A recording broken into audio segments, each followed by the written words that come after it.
নমস্কার, আমি সুকান্ত বৈদ্য, education and placement consultant. আজ নতুন একটা প্রাইভেট টিউশনের ইনফরমেশান আপনাদেরকে শেয়ার করতে চলেছি। ভিডিওটি ভালো লাগলে লাইক করবেন এবং আমাদের চ্যানেলটিকে এখনই সাবস্ক্রাইব করে রাখবেন বিভিন্ন ধরনের প্রাইভেট টিউশন বা প্রাইভেট স্কুল জবের নোটিফিকেশান পাওয়ার জন্যে।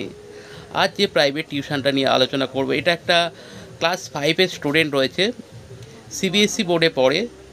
লোকেশান রয়েছে সাপুরজি নিউ টাউন লোকেশান। এখানে ইভিনিংয়ে পড়াতে হবে। ম্যাথ টিচারের রিকোয়ারমেন্ট রয়েছে, অবশ্যই এক্সপিরিয়েন্স লেডি ম্যাথ টিচার হতে হবে, স্পেশালিস্ট হতে হবে ম্যাথের। তো যদি আপনি এই টিউশনটা করতে চান, উইকলি 2 ডেজ করাতে হবে। ফি স্ট্রাকচার 1500 থেকে 2000 পর্যন্ত থাকবে। তো আমাদের দেওয়া নাম্বারে এখনই হোয়াটসঅ্যাপ করুন ডিটেলস। আমাদের নাম্বার 9875403604, এই নাম্বারে হোয়াটসঅ্যাপ করুন। থ্যাংক ইউ ভিডিওটি দেখার জন্যে। Thank you.